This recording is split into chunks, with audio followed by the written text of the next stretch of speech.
Kapag umikot po silang tatlo, si Coach Bamboo po, gusto ko.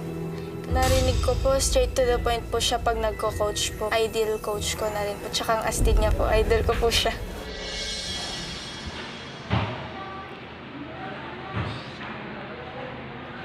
Let's go and let's hear her voice.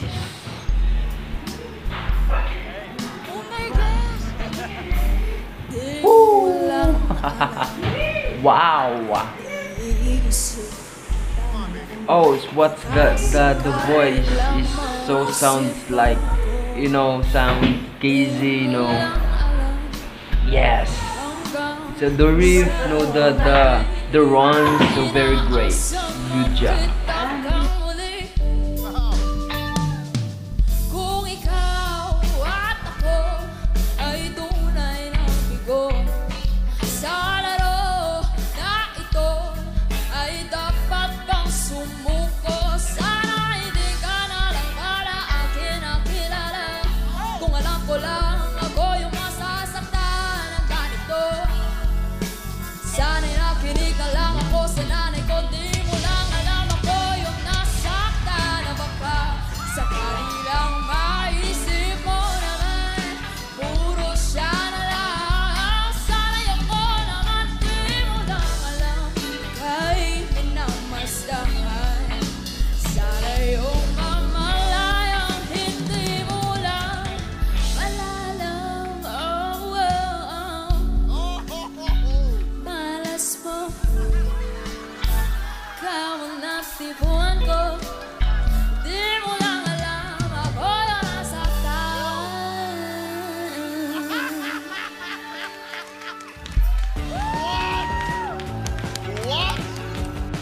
Bakit? Sino ba bang gusto yung coach?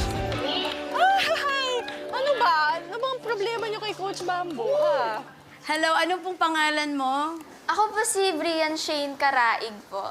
Saan ka palaging kumakanta? Actually po may family band po kami. Doon po ako madalas kumakanta kasi napapractice po ako ng mga kuya ko, cousins, tsaka tito po.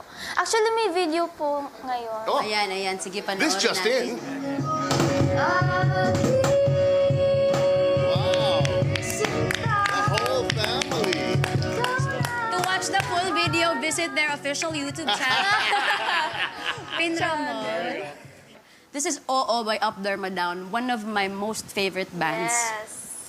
Yung boses ni Army kasi iba yung character eh. Opo. So every time na may binibitawan siya, kailangan mong abangan. Ang dami niyang binibigay. Opo. So pag hindi mo binibigay kung ano yung binibigay ng kanta, mahirap siyang tanggapin. And when I heard you sing that song, sobrang akong na-happy. Ganun na yung mga choices mo. Even yung sana da da da da da da da. May tendency kasi ang madaming tao na dahil mabilis, mauuna. Pero ikaw, nilatag mo siya ng maganda. Hindi mo siya pinabayaan na para mas magtunog magaling, kailangan mas mabilis. Hindi. Thank you po. I am so pleased with that performance. I'm so happy. Yun yung dahilan ba't ako umikot. Kasi I see myself in you.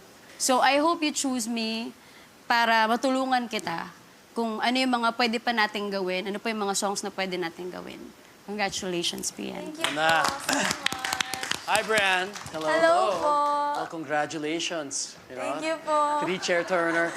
And yes, Brian, yung umpisa mo, no, it was a little shaky. Pero once you got into the song, it was perfect, right?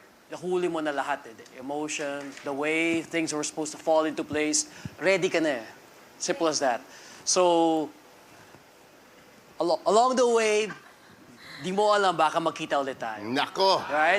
Magkikita lang pero hindi magkakasama. And I can hear the experience na you play with family, with a band, andyan na eh.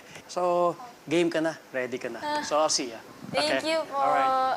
After hearing Coach KZ, lahat ng sinabi niya sa'yo, parang feeling ko andito ako pang parental guidance lang. Pero dahil umikot ako dahil I feeling ko may experienced na singer nandito na sa stage.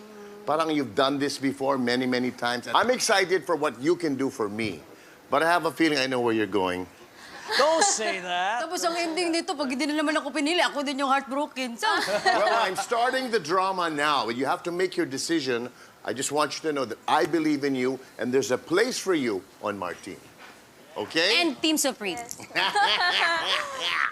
Here we go. Ang coach po na to ay idol ko rin po dati. Kinakanta ko po yung mga kanta niya sa mga contest. Well, that's not me. That's for sure. Dati. Dati ang sinabi. Ang pipiliin ko pong coach ay si